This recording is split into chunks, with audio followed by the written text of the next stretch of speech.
আশা করছি আপনারা সবাই ভালো আছেন। দেশ ও দেশের বাইরে যেখান থেকে আমাদের এই ভিডিওটি দেখছেন তাদেরকে ধন্যবাদ জানিয়ে আমাদের নতুন এই ভিডিওটা শুরু করতে যাচ্ছি।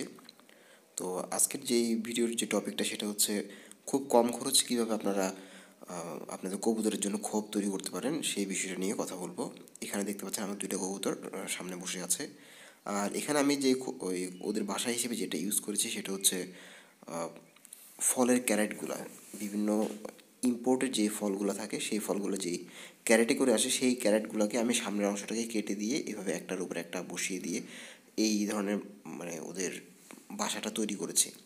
এই ক্ষেত্রে যেটা সবচেয়ে মানে উপকার সেটা হচ্ছে কি, এই বাসাগুলো যেহেতু প্লাস্টিকের তৈরি তাই এগুলা রোদ বৃষ্টি ঝড় কোনো কিছুতেই আসলে এগুলো নষ্ট হয় না। কিন্তু আমাদের সাধারণ যে কাঠ দিয়ে যে বাসাগুলো তৈরি করা হয় সেগুলো কিন্তু বৃষ্টি পানিতে ভিজে যায়। এইগুলোও ভিজে ঠিক যদি পানি পড়ে, কিন্তু এগুলো তেমনটা স্থায়ী না, আগে শুকিয়ে যায় দ্রুত। আর এই বাসাগুলো আরেকটা যেটা সুবিধা সেটা হচ্ছে এখানে কিন্তু সহজে আলো বাতাস চলাচল করতে পারে, তাই ভিতরের অংশটা মোটামুটি শুকনাই থাকে। আর তাই বলা যায় আসলে এই বাসাগুলো কিন্তু খুব কম খরচে আপনারা তৈরি করতে পারেন। এখানে আমার এখানে মোট 6টা ক্যারেট আছে। এক একটা ক্যারেট আমার 40 টাকা করে কেনা পড়েছিল। সেই হিসেবে প্রায় 424-240 টাকার মতো আমার এখানে খরচ গিয়েছিল। কিন্তু দেখা যাচ্ছে মাত্র 240 টাকা খরচে আমি এই ধরনের 6 জোড়া কবুতরের জন্য একটা বাসা তৈরি আমি করে ফেলতে পেরেছি। কিন্তু যেটা আমি যদি এই 6 জোড়া কবুতরের জন্য আমি বাসা কিনতে যেতাম তাহলে দেখা যেত কি আরও অনেক পরিমাণ খরচ এখানে আমার প্রয়োজন হতো। কিন্তু এখানে যেহেতু এই ক্যারেটের মাধ্যমে আমি তৈরি করলাম সেক্ষেত্রে খরচটা অনেক কমে গিয়েছে। এখানে একটা বিষয় বলে রাখা দরকার যে ক্যারেটগুলো কিন্তু খুব শক্ত, মানে এগুলো খুবই শক্ত থাকে, যার ফলে এগুলো কাটাটা একটু মানে কষ্ট করে বলা যায়। সেই ক্ষেত্রে আপনারা যেটা ইউজ করতে পারেন কোনো একটা লোহার ছুরি বা মানে ধারালো লোহার কোনো টুকরা, যেটাকে আগুনে গরম করে সামনের অংশটাকে মানে লাগিয়ে দিলে, সামনের অংশে যদি ওই লোহার টুকরাটাকে লাগিয়ে দেন তাহলে সেটা দেখা যাবে কি এটা খুব দ্রুতই এটা কাটা হয়ে যাবে এবং একটা বড় ধরনের জায়গা তৈরি হবে কবুতর আসা যাওয়া করার জন্য। আর এইগুলোতে আরেকটা সবচেয়ে বড় সুবিধা সেটা হচ্ছে আপনারা ভিতরে ইচ্ছা করলে পেপার বিছিয়ে দিতে পারবেন, যার ফলে কবুতরের যখন বেবি হয় তখন বেবি যে পুপসগুলো থাকে সেইগুলো পেপারের উপর পড়লেও পেপারটা সেগুলোকে অ্যাবজর্ব করে ফেলে, যার ফলে বাসাটা মোটামুটি শুকনো থাকে, মানে ভিতরে পরিবেশটা শুকনো থাকে। কিন্তু কাঠের বাসাগুলোতে ভিতরে পরিষ্কার করাটা একটা কিন্তু খুবই ঝামেলার একটা বিষয়। ঝামেলা বলতে আসলে যেহেতু খোপের দরজাগুলো ছোট থাকে, তাই মানে ভিতরে পরিষ্কার করাটা, হাত ঢুকিয়ে পরিষ্কার করাটা অনেকটা একটা লেন্দি প্রসেস আর কি।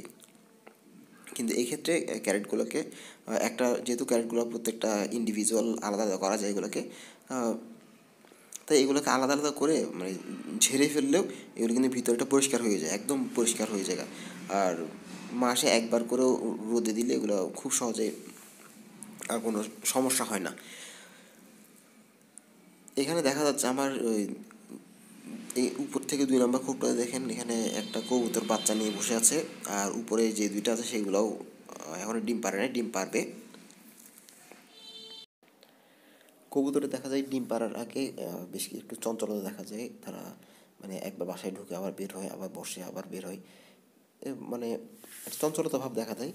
যেহেতু ডিম পাবে নতুন বাসা তৈরি করতে হবে, একটা খড়কুটা আনার একটা বিষয় থাকে। আর যেহেতু নতুন বাচ্চা আসবে তাই তাদের জন্য একটা মানে একটা ভালো বাসস্থান কীভাবে দেওয়া যায় সেই বিষয়টাই এরা মানে খুব টেনশনে থাকে সবসময়। আর এখানে দেখেন যে ছোটো বাচ্চাটা, আর এর অপর পাশে যেটা আছে সেটা হচ্ছে এর বাবাটা। মাটা কই আমি জানি না। আর এখানে বাচ্চাটা আছে, আর বাসাটা একটু ময়লা হয়ে গেছে, পরিষ্কার করতে হবে, পরিষ্কার করার সময় এসেছে। আর এখানে আরেকটা কবুতর, এটাও ডিম পারবে, এখন বাসা তৈরি করছে। এই ক্ষেত্রে মানে এই ধরনের ক্যারেট দিয়ে বাসা বানানোর সবচেয়ে বেশি যে সুবিধাটা সেটা হচ্ছে বাসাগুলোকে ইজিলি ক্লিন করা যায়, মানে সব মাসে একবার বা 15 দিনে একবার এগুলো পরিষ্কার করা যায়। আর এগুলো যেহেতু নষ্ট হয় না তাহলে অনেক বছর এগুলো থেকে সার্ভিস পাওয়া যায় খুব কম খরচে। একটা শক্তপোক্ত একটা বাসা তৈরি করা যায়। এখানে কবুতর ডিম দিয়েছে 2টা, হাত ঢুকালে খালি কামড়াকামড়ি শুরু করে। নিজের সন্তানকে প্রোটেক্ট করার যে টেন্ডেন্সি, এটা আসলে প্রাণী জগতে সবার মধ্যে দেখা যায়, শুধু মানুষ বা অন্য কোনো পশু পাখি না, পৃথিবীর সব মানে প্রাণীর মধ্যে দেখা যায় নিজের সন্তানকে কীভাবে সেফ রাখবে সেটা চিন্তা করে। তাই কবুতরটা বাসায় হাত ঢোকানোর সাথে সাথে দেখছিলেন সেটা মানে আমাকে কীভাবে সরিয়ে দেবে সেই বিষয়টা মানে দেখছিল। তো বন্ধুরা, যদি ভিডিওটা ভালো লেগে থাকে তাহলে অবশ্যই লাইক করতে পারেন, আর আপনার ফ্রেন্ডস এবং ফ্যামিলির সাথে শেয়ার করতে পারেন।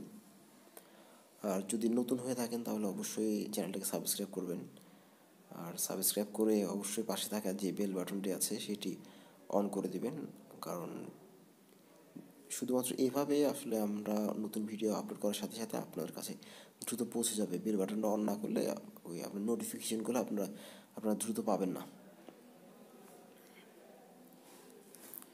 এখানের এই কবুতরটা খুব প্রিয়, খুব প্রিয় একটা কবুতর। এটা অনেকটা কালো দমের মতো, পিছন লেজটাতে কালো থাকে, এবং এর প্রত্যেকটা বাচ্চা কিন্তু একই রকম আসে।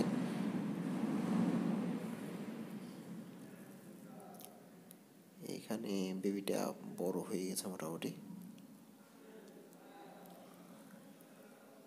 আর কবুতরের বাসা কম করে মাসে একবার হলেও আপনারা রোদে দেওয়ার চেষ্টা করবেন। তো বন্ধুরা, ভিডিওটি ভালো লাগলে অবশ্যই লাইক ও শেয়ার করতে পারেন। ধন্যবাদ।